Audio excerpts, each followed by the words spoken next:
네, 안녕하세요. 트루 리펜터입니다. 오늘은 부자와 거지 나사로가 이야기가 나오는 누가복음 16장의 비유라고 해석하는 안식교 교리를 검증해 보도록 하겠습니다. 기독교인이라면 누구라도 알고 있는 부자와 나사로의 이야기.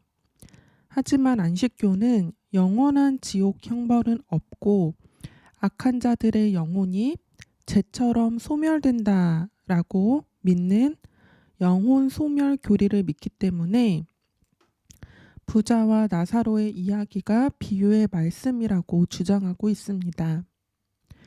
물론 일반적인 사람들은 누가복음 16장을 읽을 때 문자 그대로를 읽으면 누구도 이것이 비유의 말씀이라고 생각하는 사람은 없을 것입니다.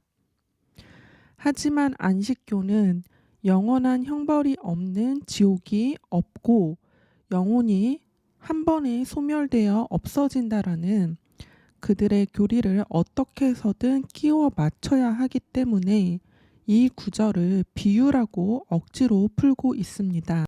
저는 오늘 안식교가 비유라고 해석한 부자와 나사로의 이 말씀이 비유인지 아닌지 이것을 성경 말씀으로 검증해 보도록 하겠습니다. 먼저 왜 안식교가 이 부자와 나사로 일화를 왜 비유라고 풀고 있는지 그들의 주장을 빨리 감기 동영상으로 함께 시청해 보도록 하겠습니다. 영원히 끔찍한 고통을 당하는 그런 지옥이 있다. 그런 걸 믿는 사람들에게 그것만큼 좋은 마케팅 수단이 없습니다. 한 번은 어느 사찰의 주지스님이 지옥을 4단계로 나눠가지고요. 이제 고통이 아주 심한 곳에서 좀 덜한 곳으로 그렇게 한 계단씩 올리는데 500만 원이 든다면서 돈을 받은 적이 있었습니다. 그래서 이 4단계의 지옥을 완전히 빠져나오는데 뭐 2천만 원이면 뭐 됩니다. 그리고 이제 그 다음에는 극락으로 연결되는데 그곳에 극락에 이제 들어간다 해도 거기서도 더 좋은 곳으로 가기 위해서 수억에서 수십억을 지불한 가족도 있었다고 해요.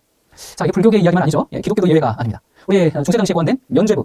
바로 이 면죄부가 지옥 마케팅의 원전입니까? 로마에 성 베드로 대성당을 건축하기 위해서 막대한 자금이 필요했잖아요. 그 돈을 다 어디서 구했습니까? 그 자금을 충당하기 위해서 뭘 팔았어요? 면죄부. 면죄부가 뭔데요? 영역에 대기 중인 그 영혼들을 위해서 내가 정말 면죄부를 사면 우리 부모님이 뭐 우리 자녀가 우리 조상 누가 내가 면죄부를 사주면 그 순간 영역에서 고생하다가 낙원으로 옮겨진다. 그 돈을 모아가지고 오늘날 정말 수천 명의 관광객이 매일같이 그렇게 몰리고 있는 바로 바티칸 대성당은 지옥 마케팅을 통해서 벌어들인 돈으로 우리에게 있는 산 증언이죠. 자, 그렇다면 이 카톨릭에서 이제 그 면죄부가 잘못했다라고 빠져나온 개신교. 그런데 개신교도 이 지옥 마케팅에서 자유롭지가 않습니다. 무시무시한 지옥을 아주 실감나게 설명해서 사람들을 기독교로 개종시키는 목사들이 참 많아요. 일종의 공포 마케팅이죠.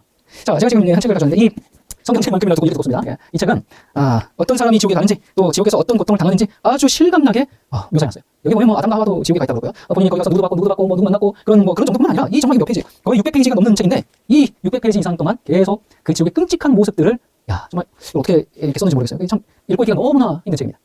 이 책에서 묘사하고 있는 이 지옥 이게 사실일까? 여러분 이게 어떤 뭐 불신자가 또 무신론자가 쓴 게 아니고 아주 공부를 많이 하신 이 기독교 목사님이세요. 이게 공부를 굉장히 많이 했어요. 박사학위도 많이 있으시고 뭐 외국에서도 뭐 하셨고. 자, 이 책에서 묘사하고 있는 내용들이 사실일까요? 여러분 이거는 인간의 상상력만으로는 이거 절대 쓸 수 없는 책입니다. 이 저자가 말하는 것처럼 하나님께서 직접 보여준 계시인지 아니면 사탄이 보여준 계시인지 그 둘 중 하나일 겁니다. 사실 저는 이런 책을 저희 집에 갖고 있는 것 자체가 불쾌해요. 그래가지고 제가 책꽂이에 이렇게 제목이 보이도록 꽂아놓지 않고 이렇게 반대로 꽂아놨습니다. 이 제목 보는 것도 너무너무 불쾌해서 제가 어쨌든 연구의 목적 때문에 갖고는 있지만 아예 조만간 불태워서 영원히 없애버리려고 해요. 표지 자체가 지금 유황불에서 타고 있는 한 사람의 끔찍한 모습이 표지거든요. 자, 내가 이제 조만간 이 책을 불태워서 영원히 없애버릴 겁니다. 책이 불에 타면 어떻게 되나요? 재가 돼서 그 다음에 영원히 사라집니다. 그렇습니다. 성경이 말하고 있는 지옥에 대한 개념이 바로 이런 겁니다. 그러니까 다 불태웠고 그 다음에 사라져 없어지는 거죠. 그런데 불교든 천주교든 뭐 개신교든 대부분의 종교가 인간을 의인과 악인으로 딱 분류해놓고 그 다음에 악인이 죽으면 끝없는 정말 그런 고통을 당하는 지옥에 간다고 가르칩니다. 그런 지옥은 어떤 곳이 영원한 고통이고 끝이 없는 아비도 아니고 사람들이 부르짖고 펄펄 끓는 기름가마에서 천만 년이 뭐예요? 정말 영원한 끝없는 고통을 당한다고 한번 생각해 보십시오.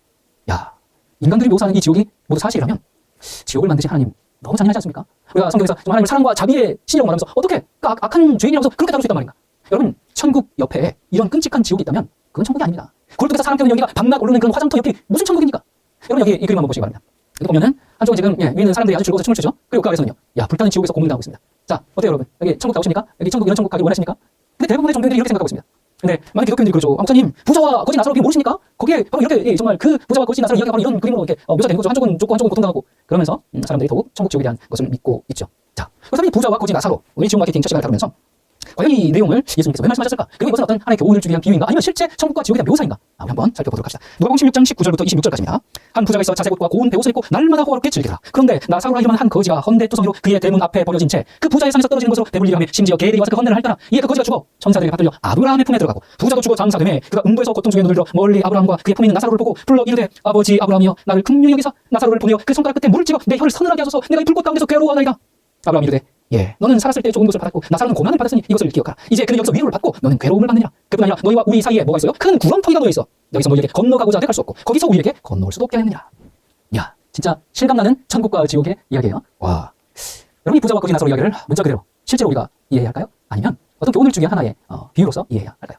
오늘 많은 교회에서 바로 이 부자와 거지 나사로 이야기를 사람들의 마음에 공포심을 넣어주기 위한 그런 수단으로 사용하고 있습니다. 여러분, 지옥에 대한 그런 공포심으로 인해서 일시적인 그런 정말 회개가 생길 수 있어요. 아, 내가 정말 바르게 살아야 되겠구나. 나 저걸 고생 안 하려면 좀 교회 다녀야 되겠구나. 그렇게 하면서 일시적으로 회개할 수 있는데, 그런데 그 근본이 하나님에 대한 엄청난 오해, 지옥에 대한 심각한 오해로 말미암아 믿음을 갖게 된 것이기 때문에 결과적으로는 신앙생활에 아주 커다란 손해를 가져오게 됩니다. 자, 이 개신교에서도 이 부자와 거지 나사로 이야기를 크게 두 가지 견해로 나누는데요. 한 부류는 천국과 지옥의 모습이다. 예, 그렇게 얘기를 하고요. 아마 대부분 그렇게 알고 계시겠죠. 또 한 부류는 천국과 지옥에 가기 전에 있는 중간지대, 낙원과 음부다. 이렇게 얘기를 합니다. 이 천국과 지옥 가기 전에 있는 중간지대, 낙원과 음부라는 얘기는 이렇게 주장하는 사람이 대표적으로 누구냐면 바로 칼빈입니다. 오늘 장로는 그렇게 얘기하지 않는 것 생각이 그럴 수 있죠. 많이 이제 칼빈주의 어떤 신학들이 변형됐으니까. 네, 칼빈의 최초의 논문의 혼수론에 보면 의인은 중간지대인 낙원에서 예비적인 그런 행복을 누리고 악인은 음부의 불에서 예비적인 고통을 당한다. 그렇게 이제 이야기하고 있어요. 근데 이거 어디서 많이 들어본 거 아니에요? 예, 아까 로마 가톨릭 베드로성당이 바로 이러한 교리에 의해서 면접으로 보는 거 맞지 않습니까? 이 사상이 누구한테서 시작했는데 바로 성자라고 추앙받는 어거스틴의 연옥 교리에서 나온 것임을 우리가 알 수 있죠. 그러니까 천주교회의 연옥의 가르침이 칼빈에 의해서 다른 건 바뀌어서 중간지대라는 그렇게 바뀌어가지고 교회에 소개됐고 오늘 그렇게 믿는 분들도 꽤 많이 있더라고요. 자, 그런데 이 부자와 거지 나사로 이야기가 실제가 아니라 비유일 수밖에 없는 아주 확실한 분명한 네 가지 이유가 있습니다. 자, 한번 우리 정확하게 찾아봅시다. 첫 번째, 여러분이 부자와 나사로에 의하면 지금 천국과 지옥이 어때요? 서로 마주 볼 수 있는 곳이죠? 예, 서로 그렇게 마주 볼 뿐만 아니라 뭐 또 해요? 서로 대화도 할 수 있습니다. 그래서 천국에 있는 사람들이 지옥에 있는 사람들 보면서 굉장히 행복하겠죠? 그렇죠? 왜? 야, 나사로 보세요. 나 이렇게 고생했는데 너 나한테 뭘 안 줬지? 나한테 뭘 안 줬지? 그러니까 너 이제 고생하니까 너 잘 됐다. 천국에 있는 사람들이 그렇게 생각하면서 굉장히 행복하겠죠. 그래서 지옥의 유황불에서 믿지 않았던 나의 부모, 나의 자녀들이 괴로워하면서 물 한 병만 찍어달라고 하는데 그렇게 살았을 때 내가 믿으라고 했잖아. 왜 안 믿었어? 그러면서 자기는 천국에 있는 것을 굉장히 다행스럽게 여기면서 기뻐하고 즐거워하죠. 아닙니까? 이런 천국은 없어야 하고 만약 있다면 거기야말로 생지옥 아니겠습니까? 정말 생지옥입니다. 여러분 저는 시골에 살다 보니까 종종 자동차에 치여서 죽은 동물들을 볼 때가 있어요. 어제도 저녁에 오는데 한쪽에 고양이 또 치여 죽은 게 있더라고요. 뭐 고라니, 뭐 강아지 아주 종종 자주 봅니다. 근데 여러분 경찰 때 길거리에 죽어 있는 동물들을 볼 때도 여러분 어때요? 그렇게 마음이 아프고 막 그렇게 죽어 있는 모습 보면 끔찍한데 산채로 고통당하는 사람들을 보면서 물 한 방울 달라고 하는데 너는 땅에서 행복하게 잘 살았지 그러면서 그렇게 찍어주지 않는 그런 악독한 사람들이 있는 곳이 천국인가요? 와, 진짜 무시무시한 천국이네요. 그러므로 비유는 비유로서 해석해야 됩니다. 이걸 비유를 그냥 비유로서 받아들이지 않으면 진짜 우리는 이상한 결론에 도달하게 됩니다. 자, 그리고 두 번째, 여러분 천국에 가면 누구의 품에 안기고 싶으십니까? 예수님 품에 안기고 싶으세요? 아브라함의 품에 안기고 싶으세요? 예? 여러분 예수님께서 만약 나사로가 정말 천국에 간 것을 표현한 거라면 지금 나사로가 아브라함의 품 대신에 하나님의 품에 안겼다 그렇게 말씀하셨을 겁니다. 정말 같다면. 예? 그리고 여러분 천국에 간 의인들이 만약에 실제적으로 아브라함 품에서 쉼을 얻는다. 그렇다면 아브라함은 누구 품에서 쉼을 얻어요? 그렇지 않습니까? 자, 또 문제가 있습니다. 모든 의인들이 아브라함 품에서 이렇게 쉼을 누리고 있다면 아브라함 이전에 그 지구 창조 후에 약 2000년 동안 살았던 의인들은 누구 품에 있어요? 노아가 아브라함 품에 기대고 있을까요? 자, 그리고 또 문제가 한두 가지 아닙니다. 왜 고통받는 악인들이 하나님께 자비를 구해야지 아브라함이시여 아브라함이 자비를 구합니까? 여러분 생각해볼수록 이 내용 보면 볼수록 성경 어디 이런 기상천외한 가르침이 어디 있습니까? 따라서 이 내용은 실제가 아니라 다른 어떤 교훈을 주기 위한 비유로 이해합니다. 무슨 교훈을 주기 위함이었는지 우리가 잠시 후에 살펴보도록 하겠습니다. 자, 그리고 세 번째, 이 부자와 거지 나사로의 이야기가 비유일 수밖에 없는 세 번째 또 분명한 이유는 여러분과 지금까지 그 영과 혼과 육에 대해서 5시간에 걸쳐서 쭉 공부를 했죠. 그 시리즈를 아직 보지 않으셨다면 꼭 좀 보고 오시기 바랍니다. 자, 그 영과 혼과 육에 대한 공부를 통해서 아브라함이 지금 하늘에 갔어요? 안 갔어요? 안 갔습니다. 예, 아브라함 하늘에 가지 않았어요. 우리 사도행전 2장 19절에 보니까 다윗은 하늘에 올라가지 못하였으나 다윗도 나름 훌륭한 분 아닙니까? 근데 하늘에 올라가지 못했다고 했어요. 그러면서 형제들아 내가 조상 다윗에 대하여 담대히 말할 수가 있노니 다윗이 죽어 장사되어 그 묘가 오늘날까지 우리 중에 있도다. 이게 이제 베드로의 설교 아닙니까? 베드로가 지금 그 당시에 이미 죽은 지 700년 이상이나 되는 그 다윗에 대해서 말하기를 그가 아직 하늘에 올라가지 못하고 어디에 있다? 무덤 속에 있다라고 말했어요. 자, 그러면 만일 이 다윗과 같은 의인이 아직 천국에 가지 못했다면 그러면 아브라함 역시 마찬가지로 아직 무덤에 있고 하늘 가지 못했고 그리고 뭘 기다리고 있겠어요? 부활의 날을 기다리고 있다고 우리가 그렇게 생각해야 되지 않겠습니까? 다윗은 안 갔는데 아브라함 가고 왜 아브라함 갔어요? 그거 설명해 보시겠어요? 설명이 안 돼요. 자, 그러면 히브리서 11장에서 아브라함, 이삭, 야곱, 어떤 분은 또 다윗은 아직 안 갔지만 아브라함 그래도 갔어요 라고 말할 수 있을지도 모르겠는데 히브리서 11장에 이 아브라함 인물을 비롯해서 이제 믿음의 선진들을 소개하면서 뭐라고 하냐면 이 사람들이 다 믿음을 따라서 죽었으나 약속을 받지 못하였으되 자, 아브라함과 같은 이 믿음의 조상도 아직 천국에 들어가는 보상을 받지 못했다라는 사실을 분명히 말씀해주고 있습니다. 약속을 받지 못했다는 다 믿음 따라 죽었어요. 그럼 만약 하늘 갔으면 다 약속이 다 성취가 되었잖아요. 근데 아직 믿음을 따라 죽었고 아직 약속을 받지 못했다. 아직 하늘 가지 않았다고 말입니다. 자, 그러면 아브라함은 언제 천국에 가게 됩니까? 누가복음 14장 14절에 의인들의 부활 시에 내가 갚음을 받겠습니다. 자, 그러면 의인들이 언제 부활할까요? 죽었다가 바로 부활할까요? 마태복음 16장 27절에 인자가 아버지의 영광으로 천사들과 함께 오이니 그때에 각 사람 행한 대로 갚으랴. 여러분 이제 모든 게 아주 분명해졌습니다. 아브라함 역시 예수님께서 재림하시는 그 세상 끝날에 모든 의인들과 함께 그때 천국에 들어가는 그 약속을 보상으로 받는다는 것이 성경이 말하는 진리입니다. 자, 그런데 이 부자와 나사로, 여기는 아브라함이 지금 이미 천국에 들어가 있는 것으로 나와 있죠. 그러니까 이게 어떻게 된 거예요? 그러므로 이것은 실제가 아니라 또 천국은 이런 곳이야, 지옥은 이런 곳이야, 그걸 설명하기 위한 것이 아니라 다른 정말 예수님 말씀 듣고 있는 그 청중들에게 어떤 특별한 교훈을 주기 위한 하나의 비유로서 이해해야 합니다. 자, 그리고요 네 번째. 일반적으로 이제 뭐 천국에서 이런 어린은 이제 이렇게 죽는 즉시 뭐 가서 이렇게 간다고 생각하는 사람들, 죽으면 그 사람들도 어떻게 생각하냐면 육체는 흙으로 돌아가서 다 썩고 영혼이 몸에서 쓱 빠져나와가지고 천국과 지옥 연기 같은 영혼이 이렇게 간다고 그렇게 이제 생각하고 있잖아요. 물론 이것은 성경적으로 잘못된 사상이라는 것을 우리가 영광과 육 5번 시리즈를 통해서 충분히 말씀드렸습니다. 자, 그런데 여기 부자 나사로 비유 보자고 여기 보니까 이 부자와 나사로가 뭘 가지고 지금 천국 갔어요? 육체도 가지고 갔어요. 그러니까 이 지옥에 있는 부자가 아브라함의 품 안에서 쉬고 있는 나사로의 손가락으로부터 떨어지는 그 물 한 방울로 그의 혀를 시원하게 하기를 그렇게 갈망하는 장면이 나오잖아요. 그러니까 이 상황이 실제라면 뭘 가지고 가야 돼요? 손가락, 혀, 갈증을 느끼는 육체, 세포, 이런 것들을 가지고 천국과 지옥에 갔다 그렇게 믿어야 됩니다. 여러분 우리가 고통을 느끼려면 신경세포, 감각이 살아있어야 되거든요. 그러니까 일반적으로 여러분들 지금까지 사람이 죽으면 천국 바로 간다고 믿는 분들도 육체가 가는 게 아니라 연기 같은 영혼이 간다고 했잖아요. 근데 여기 보니까 아니야, 육체도 가. 그렇기 때문에 이 기존에 알고 있는 견해와도 지금 이 내용은 굉장히 충돌이 되고 있는 상황입니다. 근데 성경에 의하면 육체든 영혼이든 우리가 죽은 후에는 아무것도 하러 가지 않습니다. 오직 세상 끝날에 예수님께서 진행하시는 그날에 하나님의 능력을 통하여 부활을 하게 된다는 것이 성경이 가르칩니다. 그때 우리는 부활해서 천국을 가게 되는 거죠. 그래서 이 부자와 나사로 이야기를 여러분 우리가 실제로 받아들이면 그때부터 성경 전체가 완전히 뒤죽박죽이 되어버립니다. 엉망이 되어버려요. 완전히 모순된 책이 되어버립니다. 그래서 이 이야기를 우리가 실제로 받아들이면 성경 전체의 가르침과 완전히 정반대가 되어버리고 맙니다. 자, 그렇다면 이 비유를 예수님께서 왜 말씀하셨을까? 도대체 무슨 교훈을 주시려고 그랬을까? 여러분 성경에는 어떤 교훈을 주기 위한 목적으로 비유를 사용하는 경우가 굉장히 많아요. 사사기에 보면 나무들이 사람처럼 말하는 내용이 나와요. 여러분 어느 누구도 그것을 실제라고 생각하지 않겠죠. 그게 비유인지 뭐 그게 실제인지 그건 문맥을 보면 알 수가 있어요. 그리고 상식으로도 알 수가 있습니다. 자, 이 부자와 거지 나사로의 이야기가 기록된 누가복음 16장은 예수님의 여러 비유 설교 가운데 한 부분인데 누가복음 15장에서 이렇게 시작합니다. 예수께서 그들에게 이 비유로 이르시되 하면서 이런 양의 비유를 말씀하세요. 어느 사람이 양 100마리가 있는데 그 다음에 잃어버린 은전의 비유가 나옵니다. 어느 여자가 10드라크마가 있는데 그 다음에 잃어버린 아들 탕자의 비유가 나오죠. 어떤 사람이 두 아들이 있는데 그리고 부유하지만 그 지혜로운 청지기 어떤 부자에게 청지기가 있었는데 그 다음에 부자와 나사로의 비유가 나오면서 한 부자가 있어 이렇게 이야기가 이제 시작합니다. 그러니까 누가 봐도 이 비유는 굳이 어떤 역사적인 사실이라고 이것을 그렇게 생각할 필요가 없어요. 사실 이 부자와 나사로의 이 이야기는 당시 민중들 사이에서 널리 퍼져 있던 그런 뭐라 그럴까요? 그냥 이렇게 사람들의 구전동화처럼 민속 설화처럼 그렇게 잘 알려져 있는 그런 이야기 중에 하나였습니다. 그래서 예수님은 사람들이 잘 알고 있는 그런 이야기고 교훈을 주시고자 하셨죠. 그렇다면 이 비유를 통해서 예수님께서 드러내시고자 하는 교훈이 뭘까요? 이미 문맥에 드러나 있어요. 16장 14절에 바리새인들은 돈을 좋아하는 자라 이 모든 것을 듣고 비웃거늘 그러니까 이제 여기에 대한 대답으로 말씀을 하신 겁니다. 여기에 이제 네 가지의 교훈이 있는데요. 첫 번째는 청지기의 이 교훈을 여기 담고 있습니다. 사실 누가복음 16장 전체는 청지기 직분에 그런 관한 내용이거든요. 누가복음 16장 전반부에서 물질에 대한 청지기 직분을 설명한 후에 후반부에는 유대인들이 하나님께로부터 진리를 부여받은 문제를 설명해 주셨어요. 그러니까 전반부에 나오는 그 청지기가 주인이 자신에게 맡겨진 부를 불성실하게 관리해가지고 책망을 받았던 것처럼 후반부에 나오는 부자는 누굽니까? 누구를 말하는 겁니까? 유대인들을 상징하고 있습니다. 뭘 받았는데요? 뭐가 부여있는데요? 진리가. 근데 이와 반대로 나사로는 영적으로 가난한 모든 사람들. 그럼 누구를 말했어요? 당시에 이방인들. 자, 그러면서 여러분 하나님께서 왜 유대인들을 택했어요? 그들에게 이 진리를 맡겨서 온 세상에 복음을 전하라고 맡겼지 니네들만 구원하겠다고 맡긴 거 아니잖아요. 그래서 너희들한테 맡겨진 그 영적인 부를 정말 진리의 보관자인 너희들이 이걸 불충실하게 취급하면 결국에는 너희가 부여받은 특권을 다 잃어버리게 될 거다. 지금 그 말씀을 하신 겁니다. 유대인들은 진리는 나눠주지 않고 그냥 자기들 걸로만 독점했죠. 그리고 그렇게 함으로써 우리만 구원받아라고 독선적인 그런 생각에 사로잡혔죠. 그러면서 교만과 이기적인 정신에 사로잡혀가지고 이방인들에게 독서를 내뱉었죠. 그들은 독점했고 그들은 독선적이었고 그리고 독서를 내뱉었습니다. 그래서 그들은 하나님께서 그들을 택해서 그들을 통해서 세상을 구원하려고 했는데 자기들만 그렇게 구원받는다라고 생각하고 이방인들을 정말 멸시하면서 무가치하게 다뤘죠. 여러분 바리새인들은 예수님을 거절하는 사람들이었어요. 어떻게든 예수님의 말 한마디 책 잡아가지고 어떻게 죽일까 그것만 늘 생각하고 있는 사람입니다. 그래서 예수님이 바리새인들에게 어떤 대화를 할 때는 굉장히 조심스러울 수밖에 없었어요. 또 그들이 두려워서가 아니라 신중하게 그들을 다루셔서 정말 잘 다루셔서 그들을 회심시켜야 되니까 그래서 그들의 감정을 쉽게 건드리지 않고 정말 지혜롭게 비유로서 말씀을 하셨어요. 그래서 예수님께서 이 바리새인들의 죄와 이기심을 지적하는 말씀을 하실 때는 비유와 풍자를 통해서 그들이 깨달을 수 있도록 그렇게 말씀을 하셨죠. 말씀드렸듯이 부자와 나사로 이야기는 그때 당시에 이미 민간에 널리 퍼져 있는 그런 이야기였어요. 그래서 그것을 가져와서 교훈을 주신 겁니다. 하나님의 진리를 맡은 유대 지도자들이 자기들에게 맡겨진 임무를 소홀히 하고 정말 자신들이 독점하고 독선적으로 그렇게 자신의 어떤 우리가 아무리 아브라함의 자손이다 그렇게 주장할지라도 결국에는 너희들 어떻게 됐나? 너희들 멸망하게 될 거야. 죽을 거야. 그 부자처럼 될 거야. 그것을 지적한 예수 그리스도의 경고죠. 그리고 또 여기 두 번째 교훈이 있는데 이 부자와 나사로의 비유는 부자는 하나님께 복을 받아서 부자고 가난한 자는 저주를 받아서 가난하게 되었다. 이러한 유대인들의 잘못된 사상을 지적하는 그런 말씀입니다. 오늘날에도 저기 가난한 사람, 이혼한 사람, 병든 사람은 마치 하나님의 저주를 받은 것 같고 자식 잘 되고 돈 많고 저 로펠로 보라. 야 유대인 왜 부자냐? 나 하나님께 복 받아가지고 그렇게 가르쳐지고 있는 그러한 세태에 대해서도 책망하는 말씀입니다. 자, 그리고 또 여기에는 마음이 가난한 자들이 천국에 정말 영적으로 심령이 가난한 사람들이 하늘에 들어갈 것이라는 그런 교훈이 있습니다. 외적으로는 굉장히 부유해 보이지만 영적으로는 가난했던 그런 유대인들과는 대조적으로 영적으로는 정말 굶주리고 목마른 이방인들이 유대인들의 자리를 대신 채우게 될 것을 말씀하고 있는 것이죠. 마태복음 21장 31절에 내가 진실로 너희에게 이르노니 이 너희 누구예요? 그 정말 영적으로 부유하다고 스스로 생각하고 있는 유대 지도자들 유대인들이죠. 그런데 이르노니 세리들과 창기들이 너희보다 먼저 하나님의 나라에 들어가리라. 야, 여러분이 이 말씀 당시로서는 감당이 안 되는 정말 받아들일 수 없는 그런 정말 어마어마한 그런 말씀입니다. 예수님께서 이 바리새인들에서 업신여김을 받는 그런 사람들이 하늘에 들어가게 될 것이라는 사실을 보여주셨죠.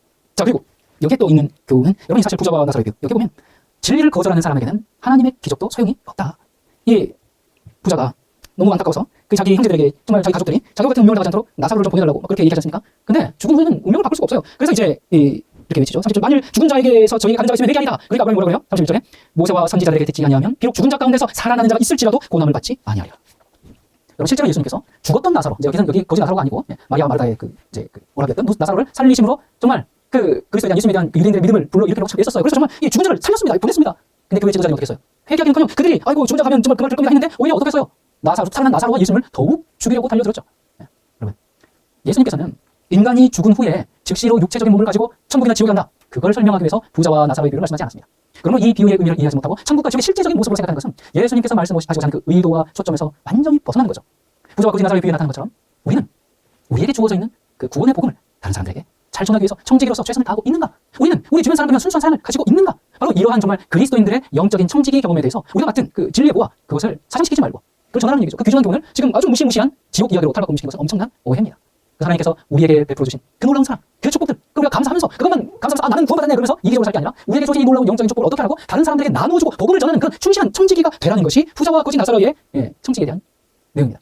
여러분, 성경 어느 곳에도 악인이 영원한 세월을 통해서 끊임없이 고통당할 것이라는 그런 가르침이 없어요. 오히려 악인들은 완전히 영원히 멸망되어 죄가 되어 사라질 것이라는 사실을 반복해서 말하고 있을 뿐입니다. 이 부분은 앞으로 계속 공부해 나가겠습니다. 감사합니다.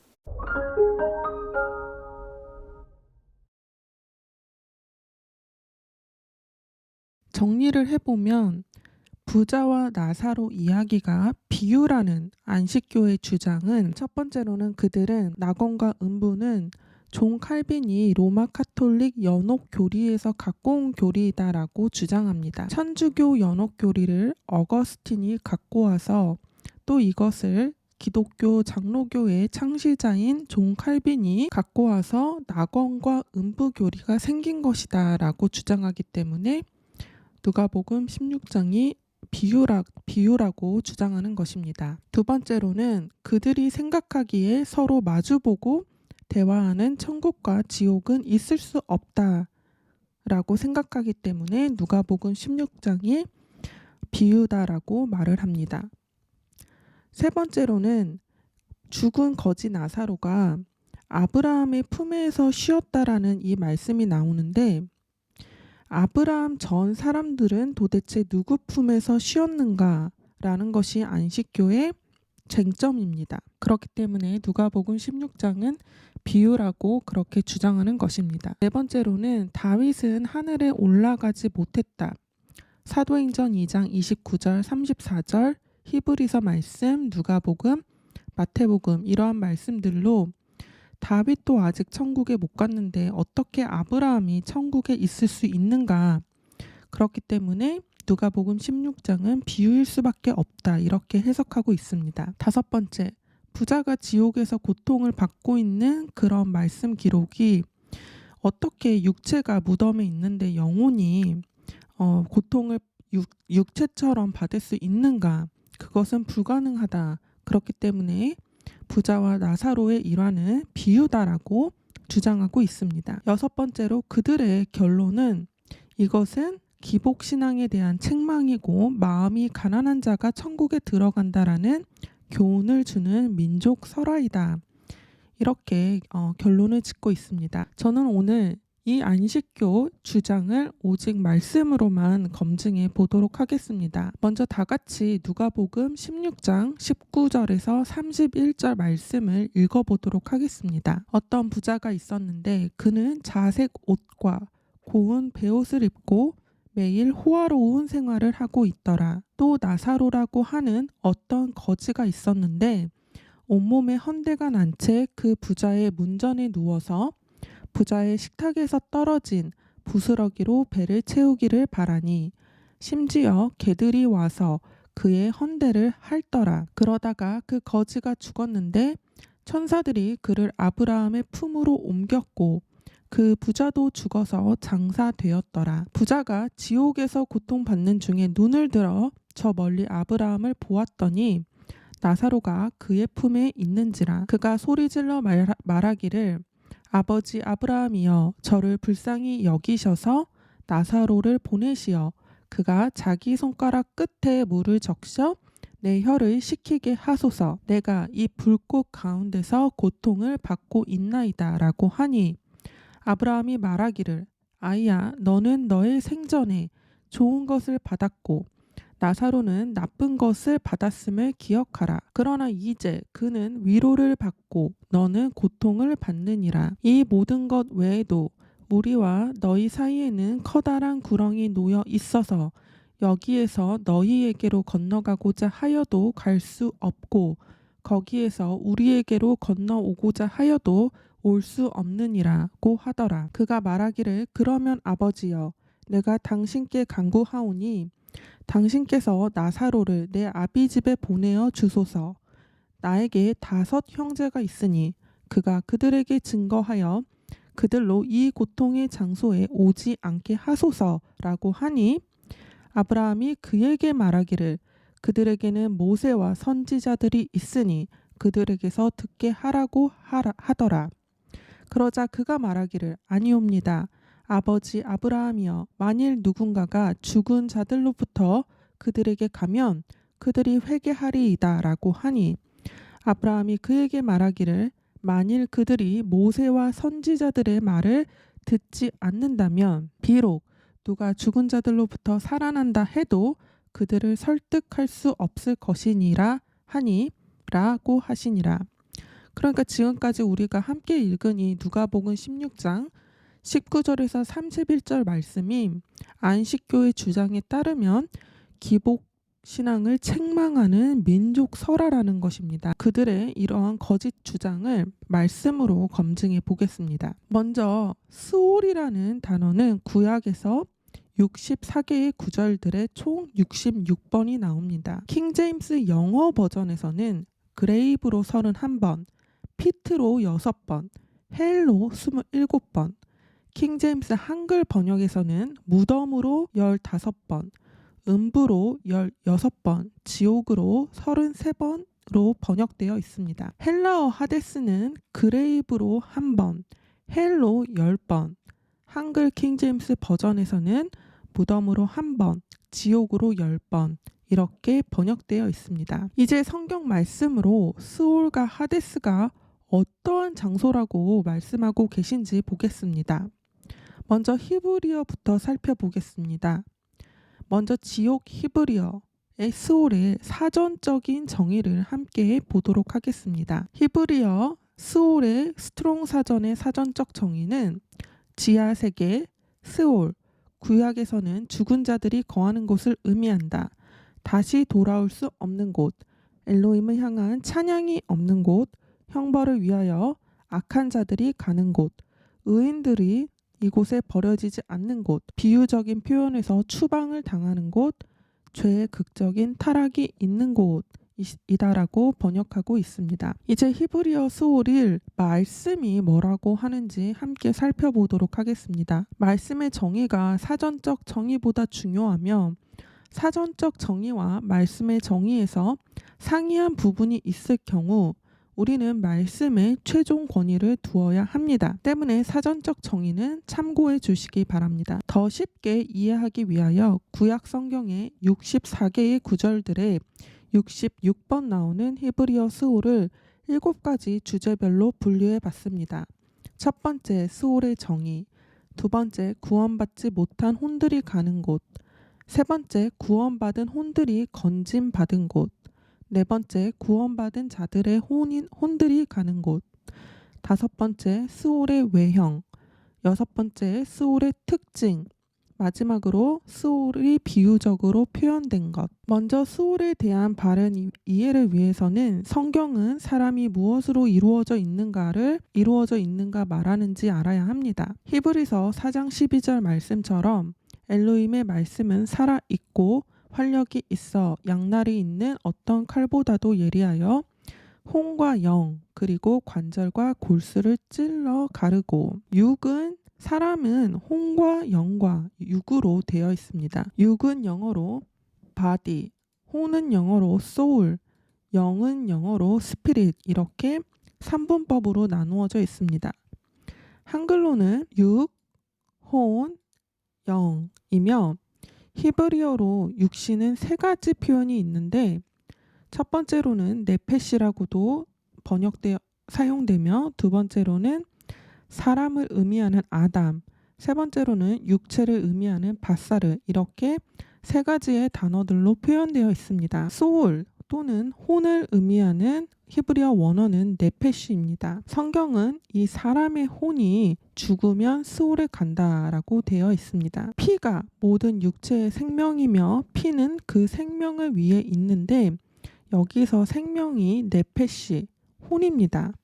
다시 말하면 피가 모든 육체의 혼이며 피는 혼을 위해 있다는 의미입니다. 그리고 인간의 혼을 위해 있는 이 피가 스올로 내려간다고 말하고 있습니다. 영은 히브리어 원어로 루아흐입니다. 그리고 사람의 영은 죽어서 하늘에 간다고 전도서에 나와 있습니다. 결론적으로 사람이 죽으면 그 사람의 body, 육신은 흙으로 돌아가고 그 사람의 soul, 혼은 스올에 가고 그 사람의 영은 하늘에 간다라는 것이죠. 구약 성경 64개의 구절에 66번 나온 스올이라는 단어를 7 주제들로 분류를 해봤는데요.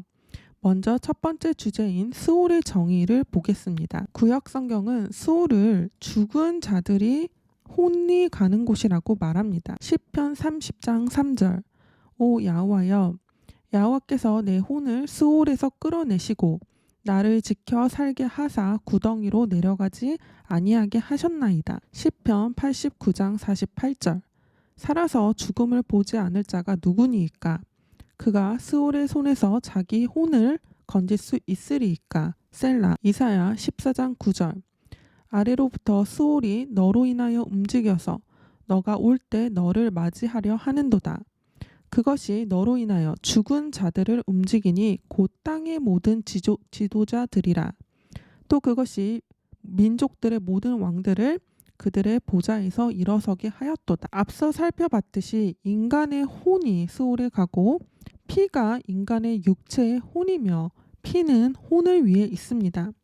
그리고 이 피가 스올로 내려갑니다. 그래서 아벨이 죽었을 때 그의 피, 즉 그의 혼이 부르짖었고 이를 야호와께서 들으셨습니다. 그리고 열왕기사 2장 9절에서 너는 즉 요압의 백발된 머리를 피와 함께 스올로 끌어내리라 라고 기록되어 있습니다. 즉 구약에 구원받은 아벨의 피도 스올로 내려가지만 성경에 악인으로 기록되어 있는 요압의 피도 스올로 내려간다는 것입니다. 두 번째로 구약 성경은 스올을 구원받지 못한 혼들이 가는 곳으로 기록하고 있습니다. 구약 성경은 요압이 스올에 간다고 되어 있으며 자기 날들을 풍요롭게 보낸 자들이 스올에 가며 죄지은 자들, 사악한 자들, 엘로힘을 잊어버리는 모든 민족들, 사악한 자들, 어리석은 자, 잔인한 자, 현명한 자, 음녀의 객들, 그들의 영광과 그들의 큰 무리와 그들의 영화와 또 기뻐하는 자, 예루살렘을 치리하는 경멸하는 자들, 파라오, 힘센 자, 강한 자, 자기를 돕는 자들, 칼에 죽임을 당해 할례받지 않은 채 누워있는 자들, 할례받지 않은 자들 가운데서 엎드러진 용사들, 전쟁 무기를 가지고 스올에 내려간 자들, 짐승이 가는 곳, 즉 이러한 구원받지 못한 혼들이 스올에 간다라고 기록하고 있습니다. 그러면 이 구원받지 못한 혼들은 스올에서 어떠한 상태로 있다고 성경에서 기록하고 있을까요? 부끄러움을 당하고 잠잠하며 소멸되는데 그들의 혼들이 소멸되는 게 아니라 그들의 아름다움이 소멸이 됩니다. 양처럼 있고 사망이 그들을 먹으며 애곡이 있고 썩고 야호와께 감사드릴 수 없고 찬양할 수 없고 진리를 바라지 못하며 넘치는 채찍이 있고 채찍에 의해 짓밟히며 누워있으며 벌레가 깔려있고 벌레로 뒤덮이는 곳 이러한 상태로 악인들의 즉 구원받지 못한 혼들은 이러한 상태로 스올에 있다라는 것입니다. 세 번째로 구약 성경은 스올을 구원받은 혼들이 건진받은 곳이다 라고 증거하고 있습니다. 시편 기자는 오 야호와여 내가 주를 불렀사오니 내가 부끄러움을 당하지 않게 하소서. 사악한 자들은 부끄러움을 당하게 하시고 수올 속에서 잠잠하게 하시며 라고 기록하고 있으며, 그러나 엘로힘은 내 혼을 수올의 권세에서 구속하시리니 그가 나를 받아주시리라 라고 고백하고 있으며, 나를 향하신 야훼의 긍휼이 크사 야훼께서 내 혼을 가장 낮은 수올에서 건지셨다라고 고백하고 있습니다. 잠언 기자는 지혜로운 자에게는 생명의 길이 위에 있으므로 그는 아래 수올에서 떠난다라고 기록하고 있으며, 잠언 기자는 자신의 자녀들을 회초리로 때려서 그들의 혼을 수올에서 건지라라고 말하고 있습니다. 호세아는 내가 그들을 수올의 권세로부터 속량하며 내가 그들을 사망으로부터 구속하리니 오 사망아 내가 너의 재앙이 될 것이요 오 수올아 내가 너의 멸망이 되리라.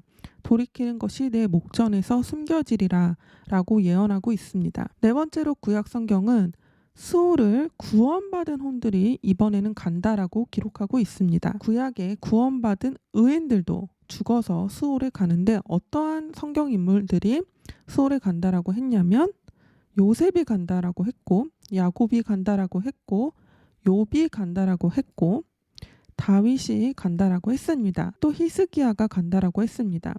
그리고 가장 결정적인 알파와 오메가 대신 알레프와 타브 대신 우리의 구원주이신 죄가 없으신 야후슈아 하 마시아도 수올에 가신다고 요나의 표적을 통하여서 계시해 주셨습니다. 그러면 성경은 어떻게 악인들이 가는 수올과 의인들이 가는 수올에 대한 차이를 두고 있을까요? 먼저 의인들이 가는 수올은 구원받은 자들이 부활을 기다리는 장소로 기록되어 있습니다. 욥은 야훼의 진노가 지날 때까지 자신을 수올에 감추어 달라고 하였고, 자신의 변화가 올 때까지 기다린다고 했습니다. 또한 다윗은 선지자가 되어 야훼의 거룩한 자인 야후슈아 하 마시아가 수올에 남겨지지 않고 그분이 썩음을 보지 아니하리라 라고 예언을 했습니다. 두 번째로 의인이 가는 수올이 악인과 가는 수올과 다른 점은, 의인이 가는 수올에는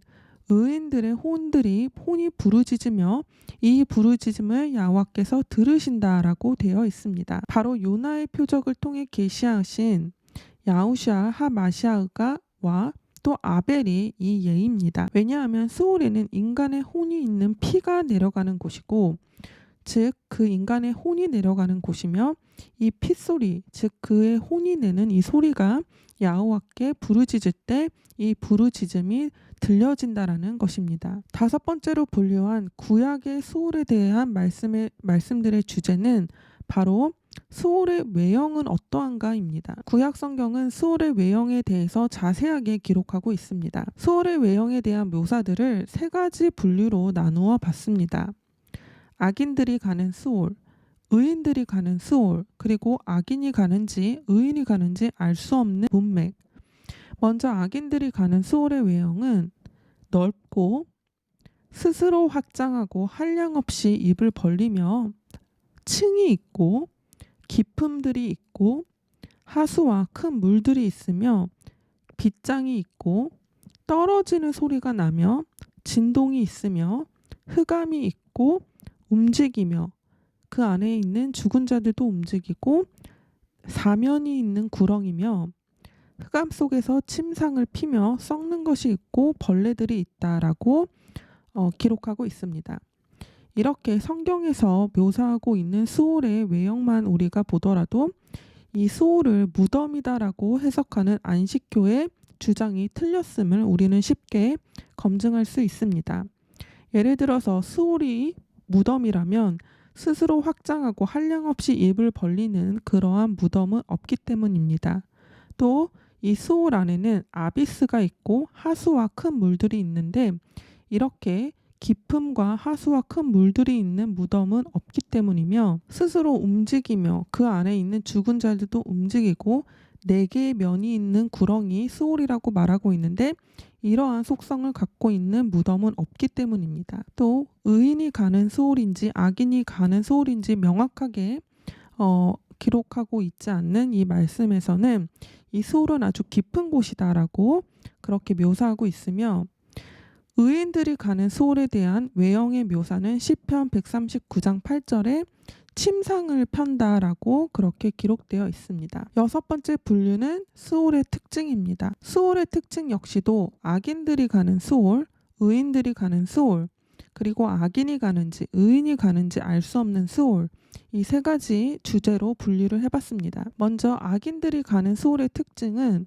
산채로도 내려갈 수 있고 끌어내려지는 내면이 있는 구렁이며 한 번 내려가면 다시는 올라오지 못하며 야와 앞에서 벌거벗은 채 늘어나며 뼈들이 입 앞에서 흩어지고 머리와 피가 내려가며 애곡이 있고 민족 백성들이 모이며 썩는 곳이고 벌레가 있고 결코 가득 차지 않으며 충분함이 없고 사망이 죽은 혼들을 먹으며 부끄러움을 당하고 소멸되며 그들의 아름다움이 소멸되고 누워있으며 넘치는 채찍이 있고 야와를 찬양할 수 없으며 감사드릴 수 없는 곳이다 라고 그렇게 수올의 특징을 묘사하고 있습니다. 악인이 가는지 의인이 가는지 알 수 없는 문맥으로 쓰여진 그런 수올의 특징은 없으며 의인들이 가는 수올을 어떻게 그 수올의 특징은 야와께서 끌어내리시기도 하고 끌어올리시기도 한다라고 합니다. 그러니까 사무엘상 2장 6절에 나오는 수올과 욥기 7장 9절에 나오는 이 수올은 서로 다른 속성을 갖고 있는 그런 특징을 갖고 있는 수올이라는 것입니다. 그래서 악인이 가는 수올은 한 번 내려가면 다시는 올라오지 못하지만 의인들이 가는 이 수올은 내려가면 다시 부활을 하기 위해서 끌어올려지기도 한다라고 사무엘서 2장 6절은 말씀하고 계십니다. 또 의인들이 가는 수올의 특징은 그 피가 부르짖는 핏소리가 나면 야호와께서 그 울부짖음을 들으신다라는 것입니다. 하지만 악인들이 가는 수올, 그들이 아무리 애곡을 하더라도 그들의 애곡 소리를 야호와께서 들어주지 않습니다. 에스겔서 31장 15절에 수올에는 애곡이 있다라고 하는데 이 애곡 소리를 야호와께서 들으셨다라는 그러한 기록은 없습니다. 또 전도서 9장 10절에 그곳에는 계획과 지식과 지혜가 없다라고 했는데 이것이 의인들이 가는 수올을 얘기하고 있는 이유는 그 앞구절을 보면 너의 헛된 평생의 모든 날 그분이 해 아래서 너에게 주신 헛된 모든 날에 너가 사랑하는 아내와 즐겁게 살지어다. 이는 이 생애에서 너가 수고로 해 아래서 얻은 내 몫이라. 내 손이 찾은 할 일은 무엇이든 힘을 다하여 할지어다.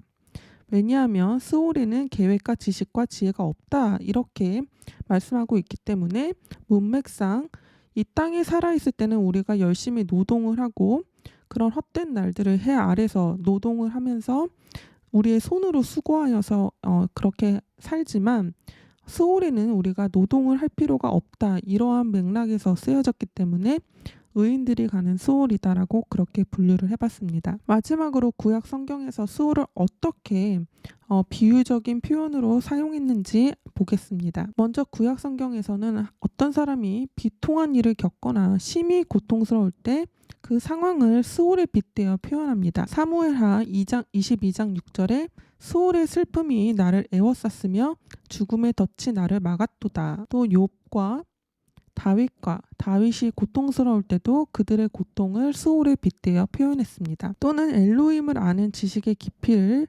스올의 깊음에 비유하기도 하고 잔인한 사랑의 질투가 스올과 같다고 했으며 악인의 욕심이 스올처럼 넓혀진다라고 기록하고 있으며 아모스 9장 2절에서 스올처럼 아무리 깊이 숨더라도 야와 앞에 숨겨질 수 없다라고 이렇게 비유적인 표현으로 사용되고 있습니다. 그래서 구약 성경의 64개의 구절들의 66번 나온 이 스올을 말씀들이 무엇이다라고 정의 내리고 있는가에 대한 결론은 스올은 일괄적으로 지옥이라고만 할 수 없는 것은 의인들이 있는 스올은 구약의 구원받은 자들의 혼들이 부활을 기다리며 그들의 피가 야호와께 울부짖고 부르짖으며 이 부르짖음이 야호와께 들리는 곳입니다. 또한 안식교처럼 무덤이다라고 번역하는 것은 오역입니다.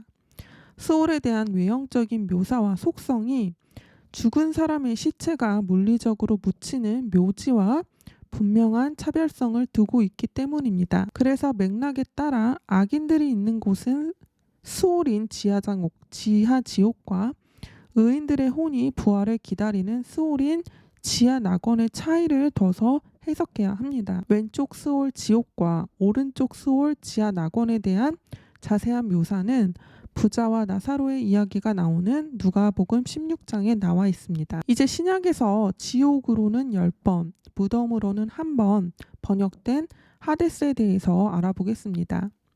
하데스의 사전적 의미를 알아보겠습니다.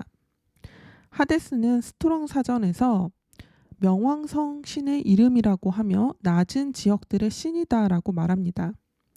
또 하데스는 오르커스이며 지하세계, 죽은 이들의 영역이며 나중에 무덤, 죽음, 지옥 등으로 사용된다 이렇게 번역되어 있습니다. 이제 신약 성경에서 하데스를 무엇이라고 정의 내리고 있는지 살펴보겠습니다. 하데스는 7가지 분류가 아니라 2번, 4번, 5번, 6번 이렇게 4주제들로 분류될 수 있습니다. 먼저 2번 주제인 하데스는 구원받지 못한 혼들이 가는 곳으로 묘사하고 있습니다. 신약 성경에서 하데스는 회개를 하지 않은 가버나움이 떨어지는 곳이다 라고 나와 있습니다. 두 번째로 신약 성경에서는 오늘 영상의 주제인 구원받지 못한 부자가 가서 고통받는 곳이다 라고 나와 있습니다. 수올과 마찬가지로 하데스 역시 구원받은 자와 우리의 구세주이신 야후슈아 하마시아께서 죽어서 가신 장소로 나와 있습니다. 먼저 죽은 거지 나사로와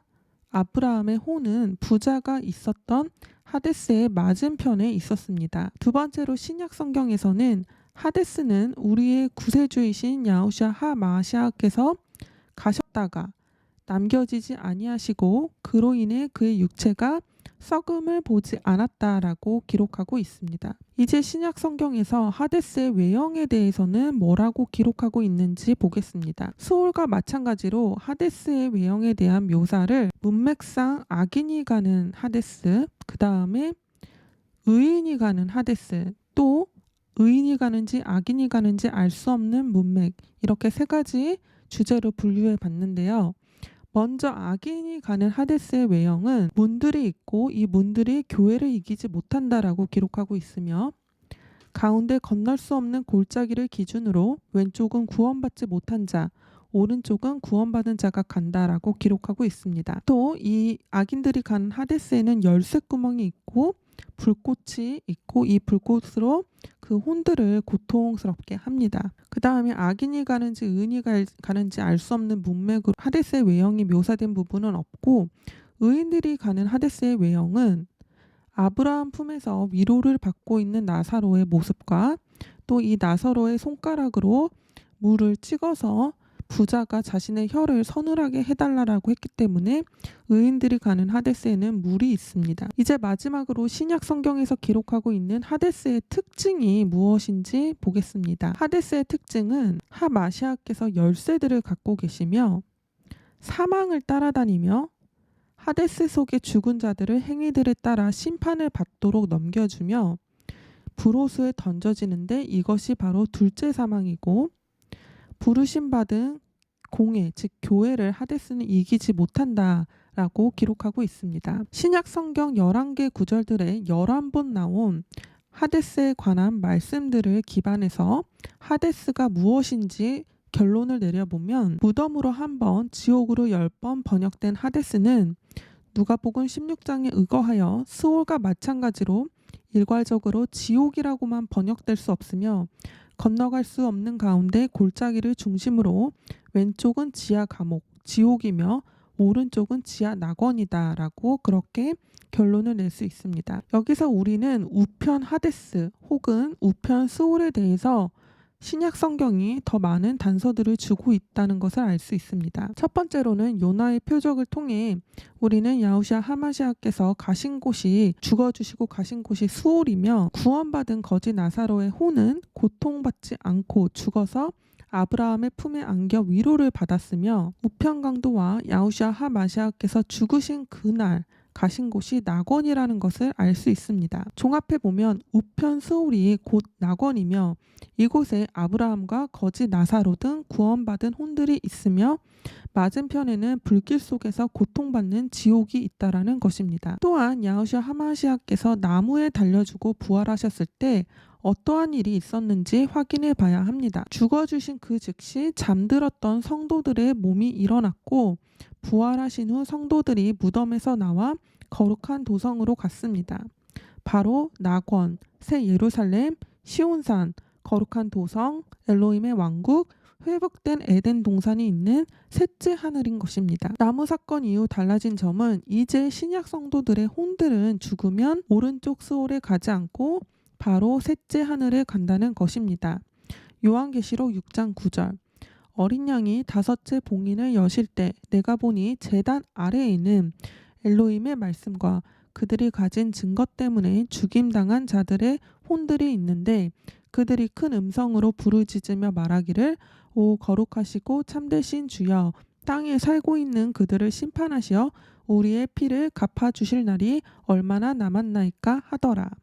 즉 이 대환란 성도들 제단 아래에서 그들의 피를 갚아달라고 부르짖고 있는 장면을 요한계시록 6장 9절에 기록하고 있습니다.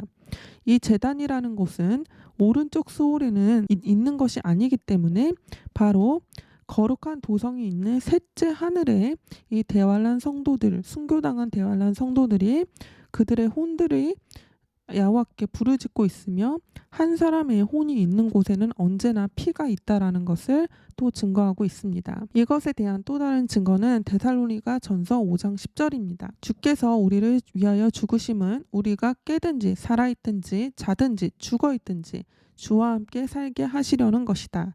즉 신약 성도들은 죽으면 그들의 혼이 셋째 하늘에 가기 때문에 그들이 살든지 살아서 공중유거를 받으면 바로 셋째 하늘로 가고 자든지 또는 죽었더라도 그들의 혼이 우편 스올에 가는 게 아니라 셋째 하늘로 가기 때문에 언제나 주와 함께 살게 되는 것입니다. 그리고 부르심 받은 공회의 공중휴거 사건을 계시하고 있는 데살로니가 4장 13절 18절에 야후슈아 안에서 잠든 자들도 그와 함께 데리고 오시리라.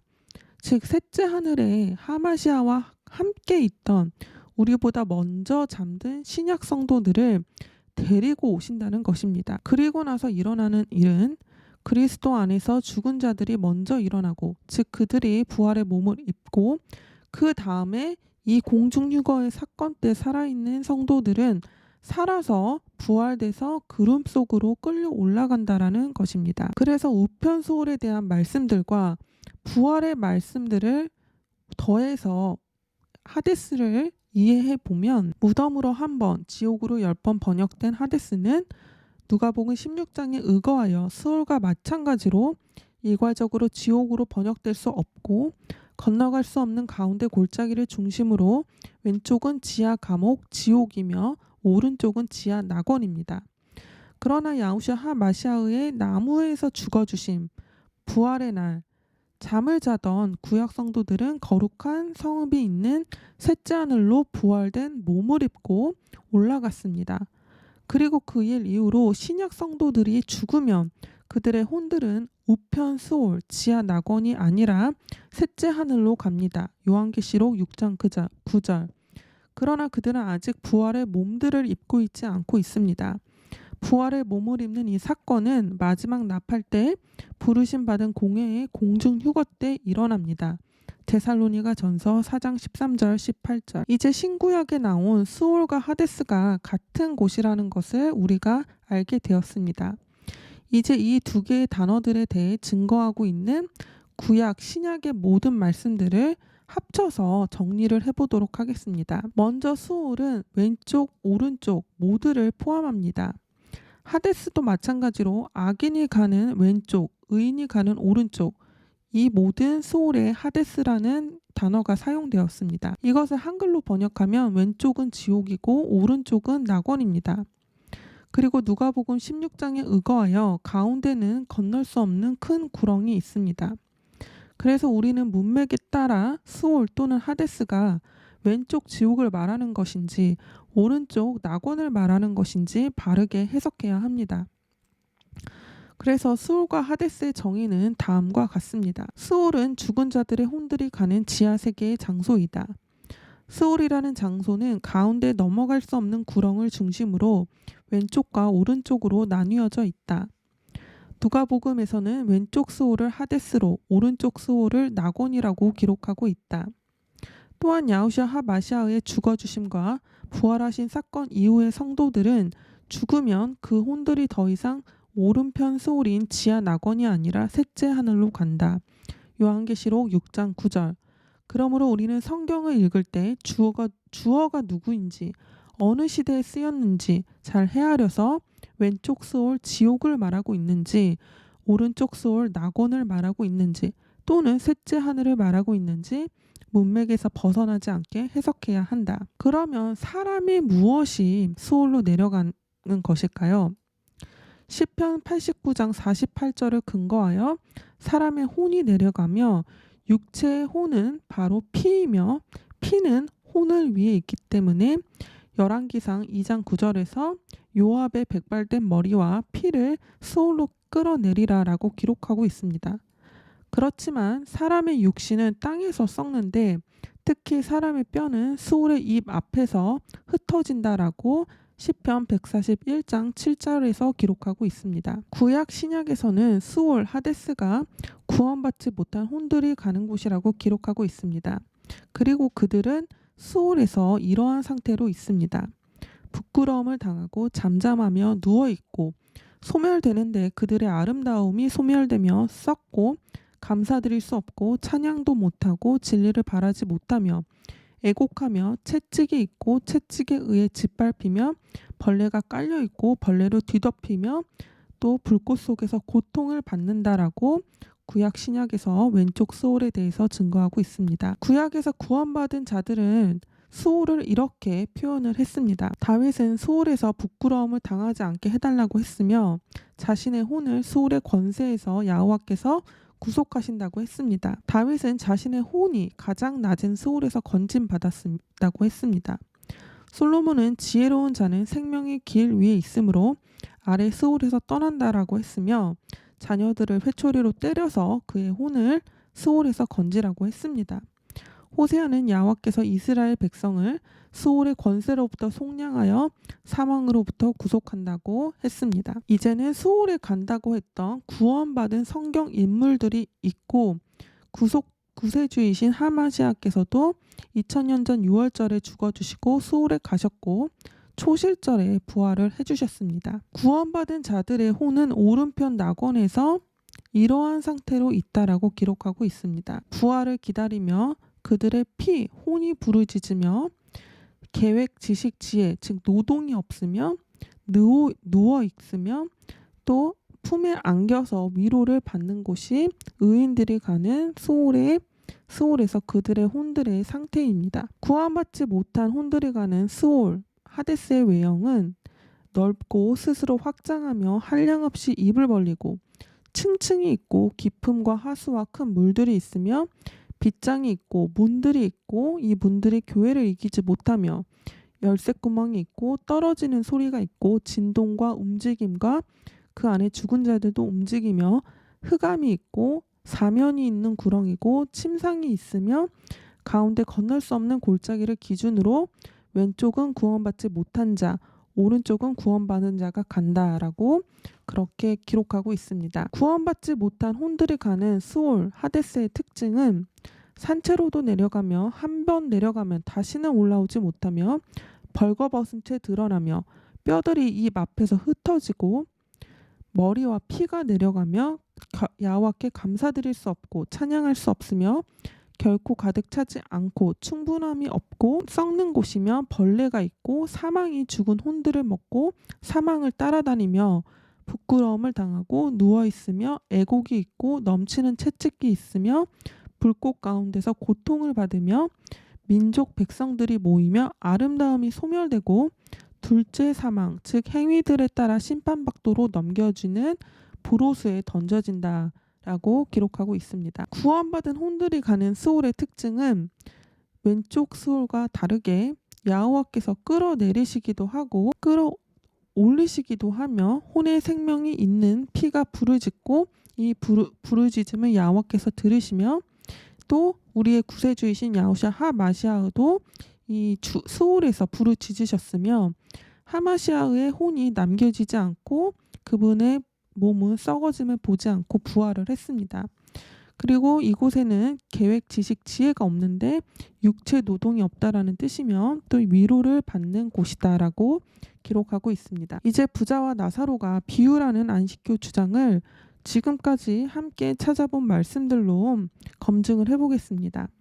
첫 번째, 낙원과 음부는 존 칼빈이 로마 카톨릭 연옥 교리에서 갖고 온 교리이다. 이것에 대한 디벙크는 낙원은 누가복음 23장 43절의 말씀과 음부는 누가복음 16장 22절 31절의 말씀을 기반으로 성경 번역가들이 왼편 스올, 하데스를 지옥 또는 음부라고 번역했으며 오른편은 원어 그대로 낙원이라고 번역한 것입니다. 오히려 로마 카톨릭은 왼편 스올, 지옥 하데스를 연옥이라고 속여서 사람들에게 봉헌금을 걷어 이곳에서 사랑하는 사람을 빼낼 수 있다는 등 물질적인 이득을 취하기 위하여 연옥 교리를 만든 것입니다.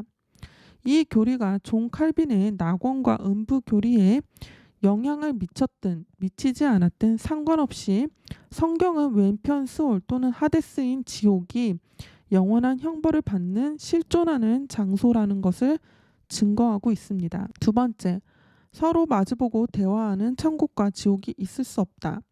이것에 대한 말씀의 답은 먼저 누가복음 16장 22절 31절의 말씀에 나오는 것은 왼편 스올, 지옥과 오른편 스올, 낙원이지 천국이 아닙니다. 천국은 킹덤 오브 헤븐스로 이 땅 위에 임할 물리적인 왕국인 천년 왕국을 의미합니다.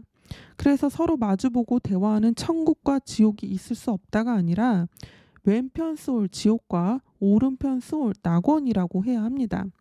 성경은 가운데 커다란 구렁을 두고 왼편과 오른편 스올에서 서로 대화할 수 있다라고 기록하고 있습니다.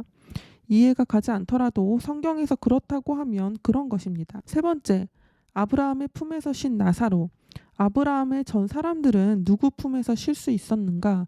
그렇기 때문에 부자와 나사로는 비유다라는 안식교의 주장에 대한 성경의 답은 누가복음 16장 22절 31절의 말씀은 거지였던 나사로가 아브라함의 품에서 위로를 받는다라고 기록되어 있지 그 전에 죽었던 모든 혼들이 전부 다 아브라함의 품에서 쉬었다라고 기록하고 있지 않습니다. 때문에 구약에 구원받은 모든 사람의 혼들이 전부 아브라함의 품에 쉬어야 하는데 아브라함 전에 죽었었던 구원받은 혼들이 있었기에 이것이 말이 안 된다라고 하는 것은 개인적인 주장이면서 자신이 말씀 위에 더한 것이라는 것이죠.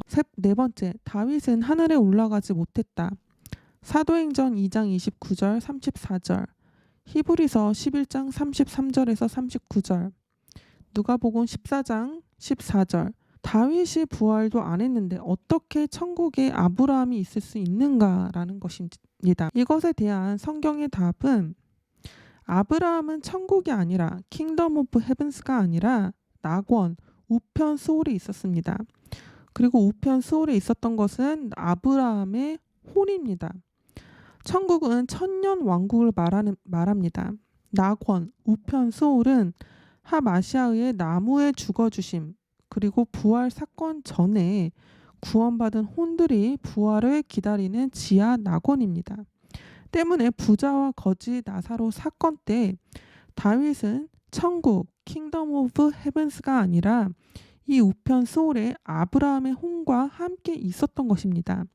그렇기 때문에 다윗의 묘지가 아직 이 땅에 있는데 어떻게 아브라함이 천국에 있었는가라는 이 질문 자체가 잘못된 것입니다. 다윗도 아브라함도 부활 전 그들의 혼들이 우편 스올에 있었던 것이지 아직 도래하지도 않은 천국, 천년 왕국에 있는 것이 아니라는 것입니다. 두 번째로 부활은 딱 한 번만 있는 게 아니라 여러 번 있다고 증거합니다. 이미 성취된 부활은 야후샤 하마시아흐와 구약 성도들 마태복음 27장 31절, 35절에 나와 있고 앞으로 성취될 3개의 또 부활들이 있습니다. 첫 번째로는 부르심 받은 공회, 즉 교회의 공중 휴거입니다. 데살로니가 전서 4장 13절에서 18절. 두 번째로는 대환란 후에, 즉 세상 끝에 대환란 때 죽은 그런 대환란 성도들의 부활 또는 살아있는 그 대환란 성도들의 부활이 있습니다. 마태복음 24장 13절. 세 번째로는 같은 때에, 즉 천년왕국이 도래하기 전에 이스라엘의 민족적인 부활이 있을 것이다라고 욥기서 14장 13절 14절에서 말하고 있습니다.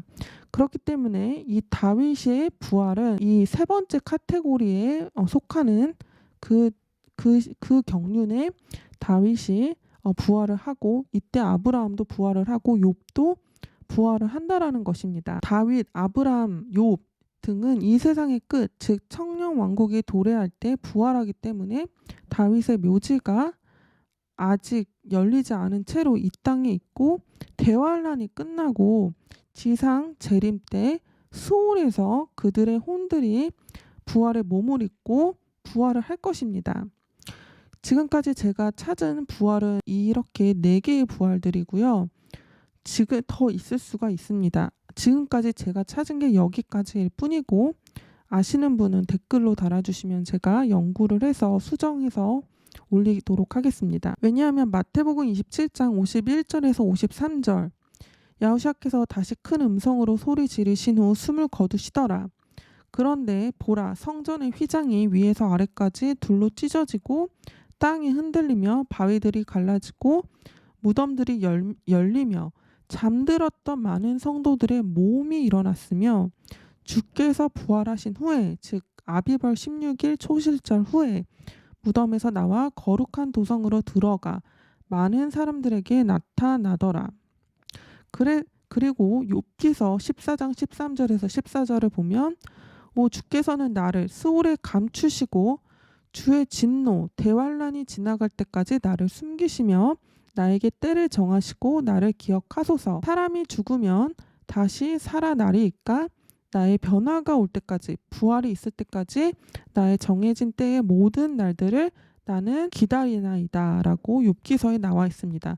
즉 이 마태복음 27장 51절에서 53절 이미 성취된 이 부활과 욥기서에 나온 14장 13절에서 14절, 이 욥이 대환란 끝에 하는 이 부활이 서로 다른 경륜을 얘기하고 있다라는 것입니다. 그래서 부활이 한 번만 있는 것이 아니기 때문에 다윗의 묘지가 아직까지 이 땅에 있는 것이고, 그래서 그들의 이 질문, 다윗도 아직 하늘에 올라가지 못했는데 아브라함은 천국에 있을 수 없다라는 이 그들의 주장은, 이렇게 우리가 우편 스올과 여러 번의 이 부활, 이 경륜에 따른 이 부활을 통해서, 이 부활의 말씀들을 통해서 그들의 질문 자체가 잘못됐다라는 것을 우리가 프루브할 수 있다라는 것입니다. 5번째, 안식교는 부자가 지옥에서 고통을 느끼고 목마름을 느끼고 거지 나사로를 보고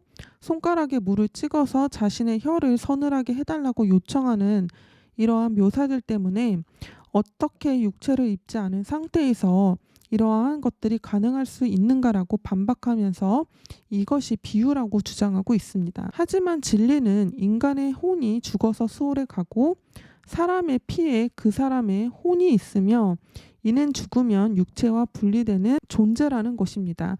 그리고 피가, 즉 혼이 수월로 내려가기 때문에 이 혼이라는 육체를 입고 있는 존재가 육체를 벗어도 육체가 느끼는 동일한 것들을 느낀다라고 성경은 증거하고 있습니다. 우리는 아직 죽어보지 않아서 겪어본 적이 없을 뿐입니다. 내가 겪어본 적이 없기 때문에 이것이 불가능하다라고 속단해버리는 것은 말씀을 존중하지 않는 교만이라는 것입니다. 다른 말로 하면 나의 생각이 앞서서 말씀을 부인하다가 죽고 나서 후회해도 이미 때는 늦었다라는 것입니다. 예를 들어 인간의 상식으로 말씀으로 이 세상을 창조했다는 창세기 말씀이나 지팡이로 홍해를 가른 모세, 그리고 기독교 신앙의 핵심인 죽은 자들 가운데서 부활하신 야후샤 하마시아의 이 부활의 사건도 구원받지 못한 인간의 혼이 지옥에서 영원한 형벌을 받는 것과 같은 수준으로 직접 보지 못하면 믿지 못할 초자연적인 일이라는 것입니다. 하지만 우리는 직접 보지 못했어도 상식으로 이해가 안 돼도 말씀을 그저 어린아이처럼 믿기 때문에 천지창조가 말씀으로 되었다고 믿고, 모세가 야호와께 순종하여 지팡이로 홍해를 가른 것도 믿고, 또 우리의 구세주이신 야후샤 하마시아께서도 3일 만에 부활하신 것을 믿는다는 것입니다.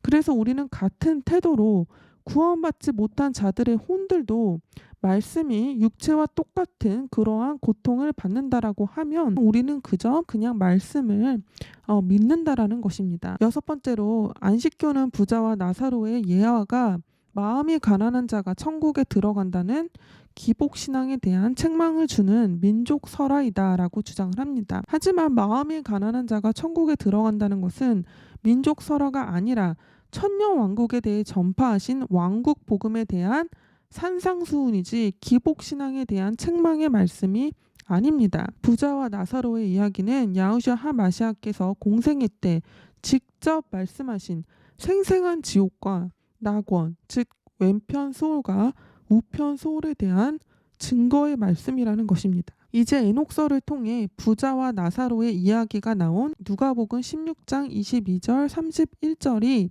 비유가 아니라 정말 실존하는 장소라는 것을 증명해 보이겠습니다. 제가 에녹서를 예시로 드는 것은 어떤 사람이 에녹서를 사용해서 안식교의 영혼 소멸설을 주장했기 때문입니다.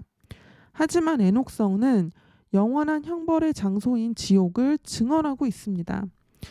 그래서 에녹서 22장과 누가복음 16장은 서로 완벽한 짝을 이루는 평행서입니다. 에녹서 22장 1절에서 13절까지 함께 읽어보도록 하겠습니다. 이곳으로부터 나는 다른 장소로 갔다.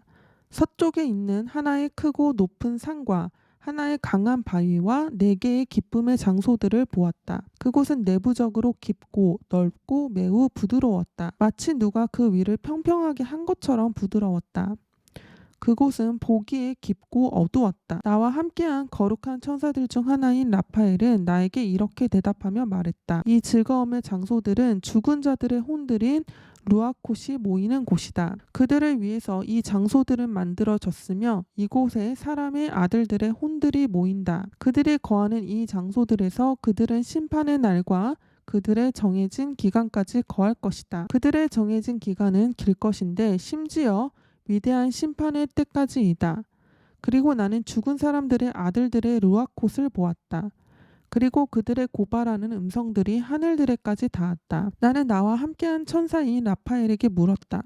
하늘들까지 닿게 고발하는 음성은 누구의 루아흐인가?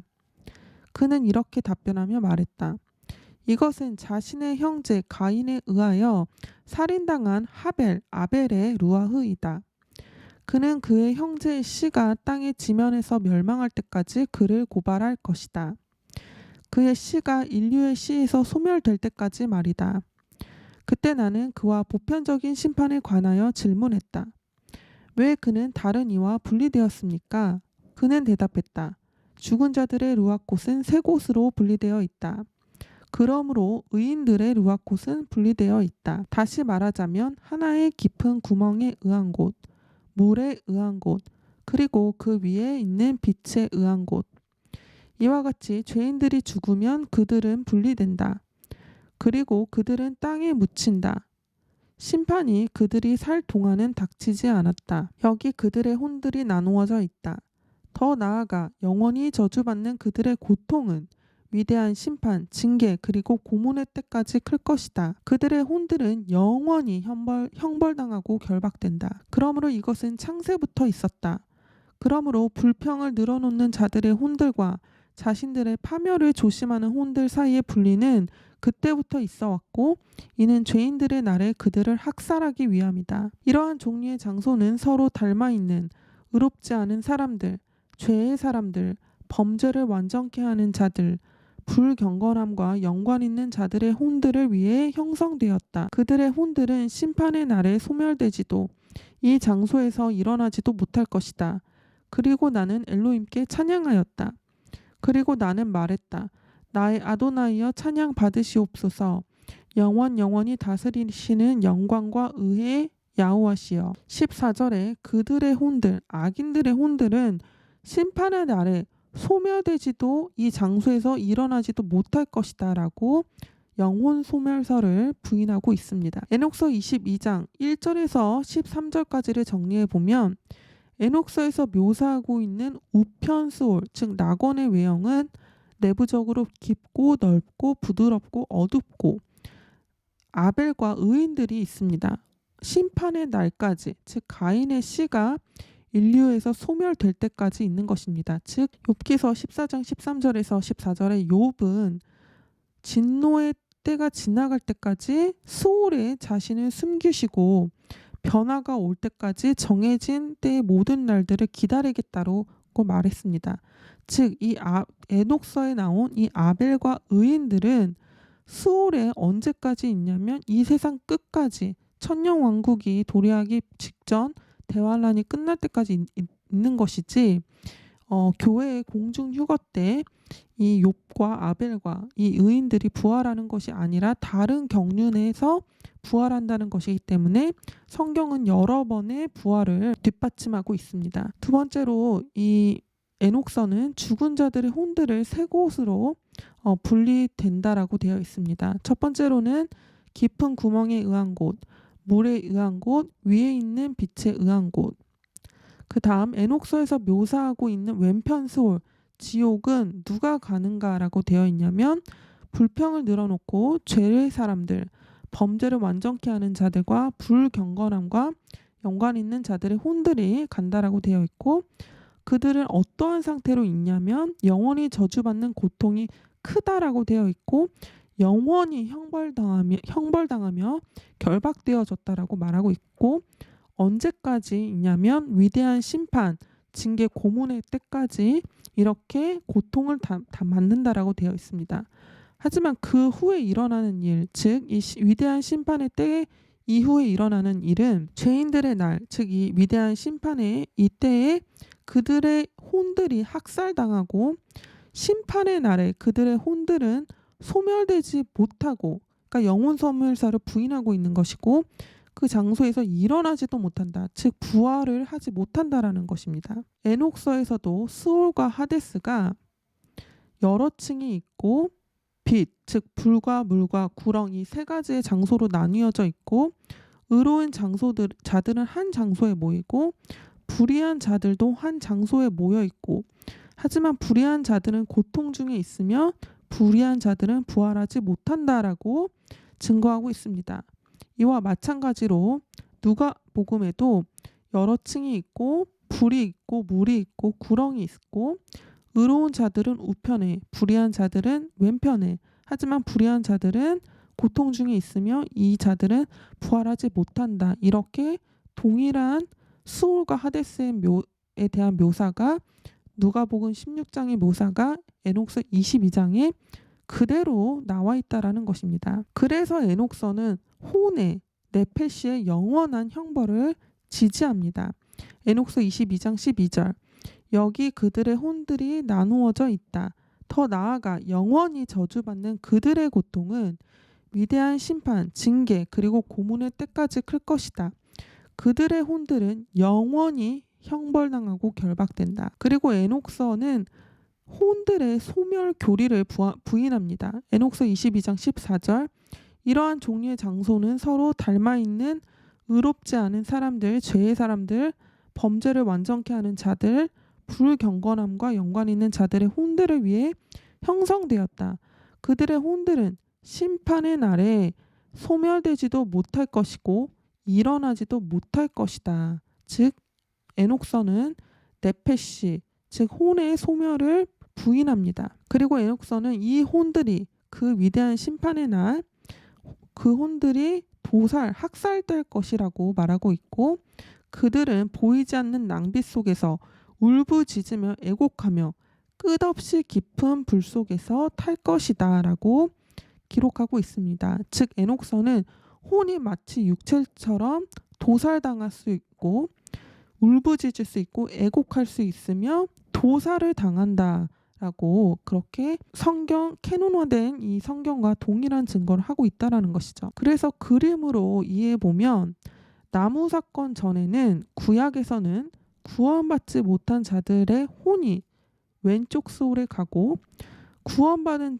자들의 혼이 오른쪽 스올에 가서 부활을 이 진노가 지나갈 때까지 기다리고 있습니다. 그리고 나서 하마시아에 죽어주시고 부활해 주신 이 사건 후에 잠자던 성도들의 몸이 일어나서 무덤에서 나와서 셋째 하늘로 휴거되었습니다. 그 다음에 신약 성도들은 죽으면 그들의 혼이 우편 스올이 아니라 바로 셋째 하늘로 갑니다. 그러다가 공중재림, 즉 살아있을 때 이 일을 맡는 성도들은 죽음을 보지 않고 부활의 몸을 입고 바로 셋째 하늘로 갑니다. 그런데 살아서 공중휴거를 맡는 성도들의 부활의 몸을 입기 전에 먼저 그 전에 잠들었던 성도들이 부활의 몸을 순서적으로 먼저 입고 휴거됩니다. 그리고 나서 대환란이 오고 대환란 때 죽은 성도들의 혼은 3층 하늘에 갑니다. 그리고 이 세상의 끝, 대환란의 끝, 천년왕국이 도래할 때 그때 즉 진노가 지나간 후인 그때에 욥을 포함한 이스라엘 민족이 부활을 하고 대환란 성도도 부활을 합니다. 그리고 왼쪽 스올, 즉 지옥에 있는 자들은 천년왕국 후에 불못에 던져지는 둘째 사망에 이릅니다. 이 부활의 횟수와 시기와 순서는 앞으로 연구하면서 달라질 수 있습니다.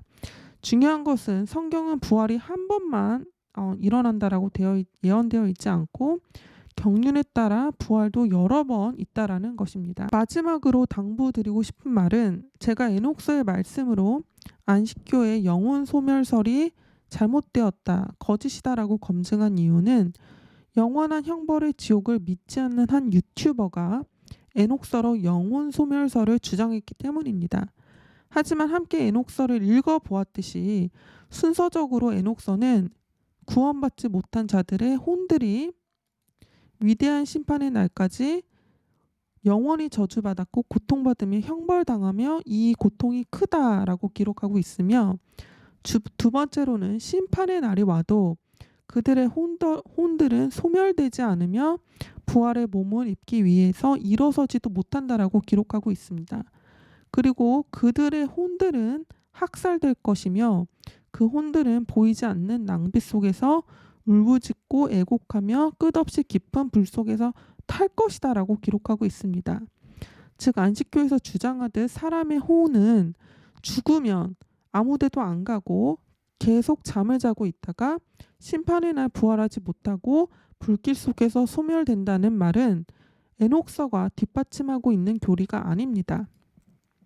물론 육체를 입고 100년도째 살지 못하는 우리 인간의 머리로 어떻게 사람의 혼이 신경이 살아있는 육체와 같이 목마름과 뜨거움 등의 고통을 느낄 수 있는가, 이것이 이해가 안 가지만 우리가 죽지 않는 한 이 물리적인 차원의 세상에 살고 있기 때문에 우리가 가보지 않았고 겪어보지 않았기 때문에 그것이 불가능하다라고 속단하는 것은 모든 것이 가능한 엘로힘의 말씀을 존중하지 않는 것이며, 나아가 충분히 말씀을 공부하지 않고 또는 내가 지금까지 믿고 있는 인본주의 교리들을 보호하기 위해서 말씀을 편식하듯이 부분적으로 취하는 것은 나 자신을 속이는 것뿐만 아니라 남도 속여서 더 낮은 스올로 자신의 혼을 가게 하는 일일 것입니다. 그렇기 때문에 여러분은 나 자신뿐만 아니라 말씀을 연구하는 모든 연구가와 설교자들을 시험해서 그들이 정말 순수하고 사리사욕이 없는 자인지 분별하셔야 합니다. 왜냐하면 성경은 속이는 자뿐만 아니라 속는 자 역시도 같은 심판을 받는다라고 기록하고 있기 때문입니다.